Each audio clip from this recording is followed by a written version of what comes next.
Jeudi 30 avril, dans les titres ce soir. Accusé d'agression sexuelle, le conseiller Ross Wyatt est exclu de 7 comités municipaux à l'hôtel de ville de Winnipeg. C'est nécessaire de faire l'échange, d'agir pour changer la situation avec le conseiller Wyatt.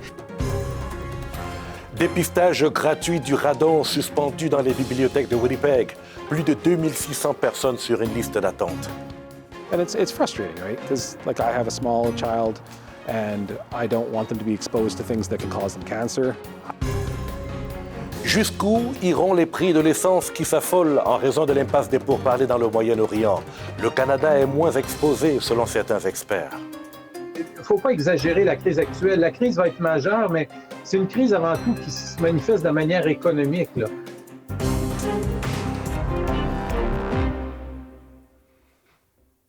Chers amis, mesdames, messieurs, bonsoir et merci de nous choisir encore aujourd'hui. Alors, c'est un autre épisode dans ce feuilleton à l'hôtel de ville de Winnipeg. Le conseiller Ross Wyatt est exclu de 7 comités municipaux à la suite des accusations d'agression sexuelle dont il fait l'objet. La décision du conseil a été prise en l'absence du mise en cause. Mais comme l'expliquent Cédric Noufellet et Gilbert Owen, il fait retirer avant le vote, clamant toujours son innocence. Ross Wyatt, conseiller de Transcona, ne siégera plus au sein de 7 comités municipaux au moment où il fait face à des accusations d'agression sexuelle. All in favor, please rise. 14 conseillers municipaux ont voté et entériné la décision du comité exécutif de la ville de Winnipeg. This is a way for council to take this matter seriously. Pour justifier cette décision, la conseillère municipale de Daniel McIntyre, Cindy Gilroy, a déclaré qu'il faut s'assurer du sentiment de sécurité des agents municipaux. We should have the same set of standards as our public service. Certains conseillers estiment que ces mesures sont nécessaires lorsque des accusations posent un problème éthique. C'est une inquiétude pour le maire et tous les conseillers. Donc, c'est nécessaire de faire l'échange, d'agir pour changer la situation avec le conseiller Wyatt. Ross Wyatt n'a pas assisté au vote aujourd'hui. Plus tôt dans la matinée, il a décidé de se retirer après avoir participé au débat sur d'autres sujets. I believe in the rule of law, and I believe that I'm presumed innocent. Ross Wyatt continuera de siéger en tant que conseiller de Transcona lors des réunions du conseil municipal de la ville. Ici Cédric Noufellet, Radio-Canada, Winnipeg. Alors, plus de 2000 personnes sont toujours sur une liste d'attente pour emprunter gratuitement le dispositif de détection du radon. Mais le programme prend fin aujourd'hui. Certains résidents qui ont patienté pendant des mois devront donc attendre l'automne prochain pour éventuellement obtenir ces appareils. Catherine Moreau et Ron Boileau nous expliquent. Plusieurs Winnipégois se disent déçus par un programme de prêt de radon organisé par la Ville. Grâce à ce programme, ils devaient pouvoir se procurer des appareils comme celui-ci qui permettent de détecter ce gaz radioactif qui est invisible et qui ne sent rien et ne goûte rien. Ce gaz est aussi la principale cause de cancer du poumon chez les non-fumeurs. Le programme se terminait le 30 avril puisque le meilleur moment pour dépister le gaz est durant la saison froide. C'est à ce moment que la concentration est la plus élevée puisque l'on garde nos fenêtres fermées et que le gaz s'infiltre notamment par les fondations et les sous-sols des domiciles. Celui-ci a connu une telle popularité qu'à ce jour, plus de 2600 personnes sont toujours sur la liste d'attente, dont ce citoyen. And it's frustrating, right? Because like I have a small child and I don't want them to be exposed to things that can cause them cancer. I don't want to be exposed to things that can cause me cancer. Si seulement quelques 700 foyers winnipégois ont pu profiter des 188 appareils que prête la Ville, c'est qu'il faut plusieurs semaines pour dépister le radon dans les domiciles. Malgré la forte demande, la Ville dit ne pas compter élargir le programme. La conseillère en charge de ce dernier se dit même encouragée par sa popularité. Really excited knowing that Winnipeggers are being cognizant of what's happening in their home, and I'm looking forward to hopefully see the data and the wait list and see what that looks like, and then hopefully bring the program back next year. La Ville se fait aussi rassurante. Les personnes qui sont sur la liste d'attente conserveront leur place d'ici la reprise du programme qui est prévue pour novembre prochain. Ici Catherine Moreau, Radio-Canada, Winnipeg. Le Manitoba souhaite invalider les contrats fonciers de 4 sites de Sobeys. La province veut saisir la commission municipale pour lever les restrictions immobilières et favoriser la concurrence. Il s'agit de la première affaire de contestation de contrats fonciers d'un groupe du secteur de l'épicerie dans le cadre de la législation adoptée l'année dernière. Selon le gouvernement, le Manitoba montre la voie au Canada et sévit contre les restrictions immobilières que les grandes chaînes de supermarchés utilisent pour engranger des bénéfices records tout en augmentant les prix. Alors, cette étape pour essayer d'appuyer vous en tant que les consommateurs va réussir à créer une vie plus abordable, surtout avec la nourriture. On voit des 4 édifices aujourd'hui, mais on espère qu'on pourrait appuyer le public dans notre province pour voir une situation où il n'aura aucune restriction sur les propriétés. Nouvelle unité d'intervention rapide à la police de Winnipeg. Elle devra assurer la forte présence policière lors des événements spéciaux tels que les défilés, les manifestations et les rassemblements. Elle pourra également être mobilisée en cas de forte augmentation des signalements. La police veut ainsi soulager la pression sur les agents de première ligne. L'unité d'intervention rapide fera ses débuts au demi-marathon de la police de Winnipeg dimanche. Mathieu Allard se représente pour les élections municipales du 28 octobre. Le conseiller municipal du quartier Saint-Boniface depuis 12 ans indique qu'il compte déposer sa candidature le 30 juin prochain. Il reconnaît que ce n'est pas facile et cite entre autres réalisations notamment le projet de la promenade Taché. Cette fois, il promet, s'il est réélu, de construire un nouveau centre aquatique pour les résidents.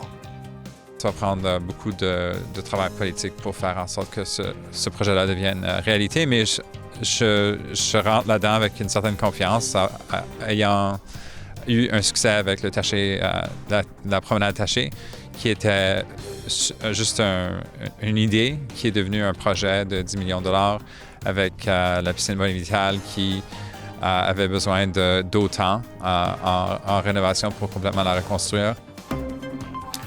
De nouveaux changements pour les itinéraires d'autobus de Winnipeg à l'été et à l'automne.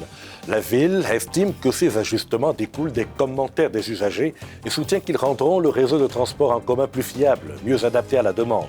La Ville veut mettre l'accent sur les lignes à haute fréquence et le long des principaux axes avec davantage de correspondance vers les quartiers. On a beaucoup de travail à faire encore. Par exemple, notre achalandage est à peu près à 90% de ce qu'il était l'année passée. On a perdu environ 10% de nos utilisateurs.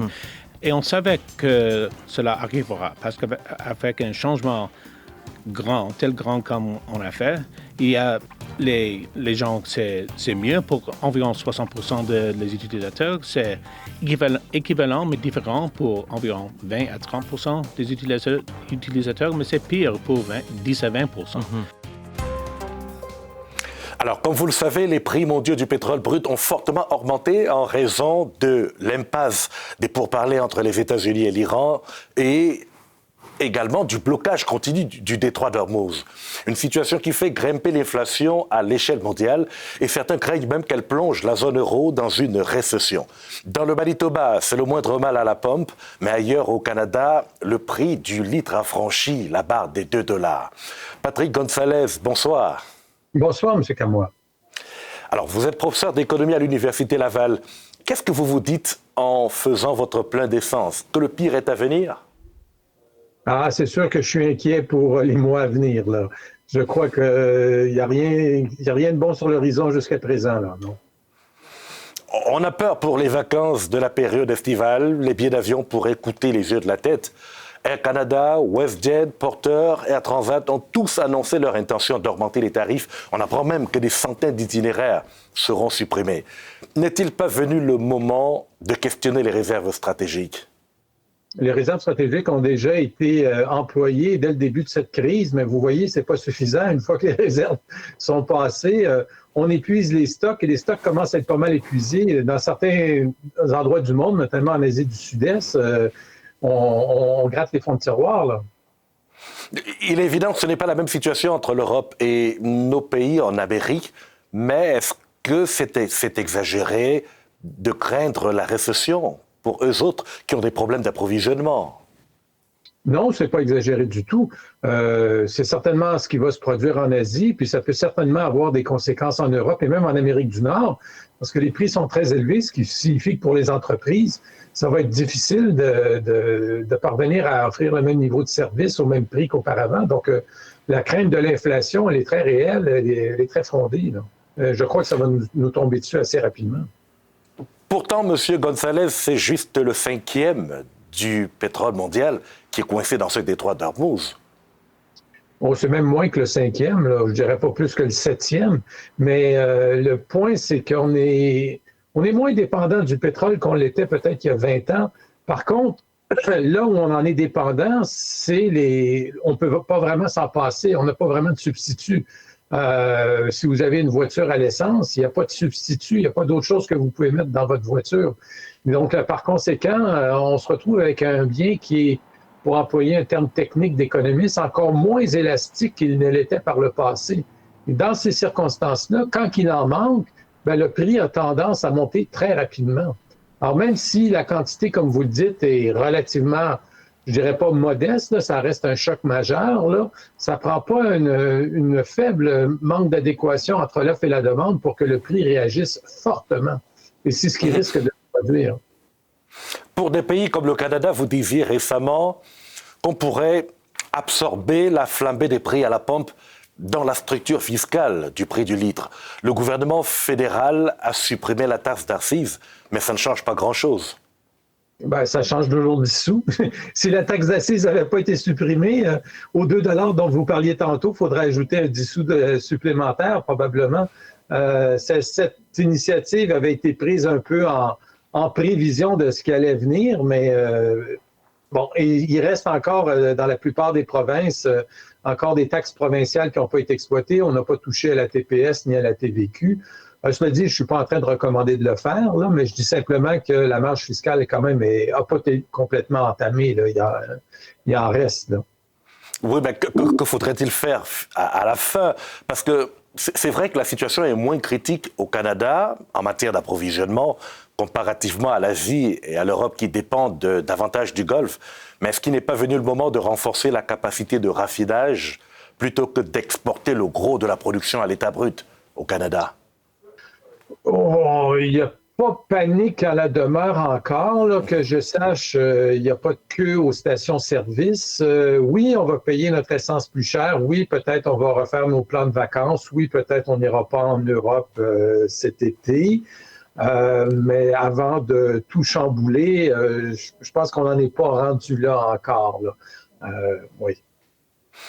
Oui, ben, quand on observe très bien la période estivale et ce qui s'en vient avec les compagnies aériennes, on ne pense pas que d'ici la fin du mois d'août, de septembre, ce sera terminé. Non, pas forcément. Cela dit, la capacité de raffinage au Canada, elle est bien suffisante. Là, elle correspond à peu près à ce qu'on consomme. Donc, de ce côté-là, il n'y a pas vraiment matière à s'inquiéter. Là où peut-être on pourrait, en matière de résilience, améliorer les choses en matière de circulation des produits pétroliers, il y a le Canada, c'est un grand pays. Donc, dans l'Ouest, il y a plus de pétrole, on en raffine plus qu'on en consomme. Dans l'Est, on est plus du côté de l'importation. Donc, on est un peu plus... comment je dirais-je, exposé dans l'est du pays. Mais on sait que c'est difficile. Là, lorsqu'on commence à parler de pipeline au Canada, vite, il y a tout le monde n'est pas d'accord. Là, dans le passé, récent, c'est vrai qu'il y a la controverse en interne au Canada sur les pipelines, mais contrairement au gaz naturel, pour le pétrole, le Canada est obligé de s'aligner à une certaine réglementation, à une certaine régulation mondiale. On ne peut pas juste être autonome. La régulation du prix, oui, tout à fait. Oui, oui, ben, ce que j'avais mentionné, je crois, par le passé, puis ce qui demeure vrai, c'est qu'en théorie, dans le pire des cas, on a suffisamment de pétrole et suffisamment d'essence pour survivre. Mais il ne faut pas exagérer la crise actuelle. La crise va être majeure, mais c'est une crise avant tout qui se manifeste de manière économique, là. Et on ne veut pas nécessairement construire des murs, empêcher la circulation, chambouler notre industrie, simplement parce qu'il y a une crise économique. Quand on a une crise économique, on la subit, on essaye de l'atténuer. Maintenant, je crois que les gens risquent davantage angoisser pour une crise économique par rapport à l'inflation, par rapport à leur emploi, que par rapport à savoir s'ils vont payer 5 sous, 10 sous, 15 sous de plus au litre d'essence. Croyez-moi, je souhaite que vous ayez absolument raison dans les prochains jours. Patrick Gonzalez, merci infiniment. Ça m'a fait plaisir, M. Camois. La communauté musulmane dénonce les menaces contre les mosquées au Canada. On en parle après la pause. Allez, à très vite.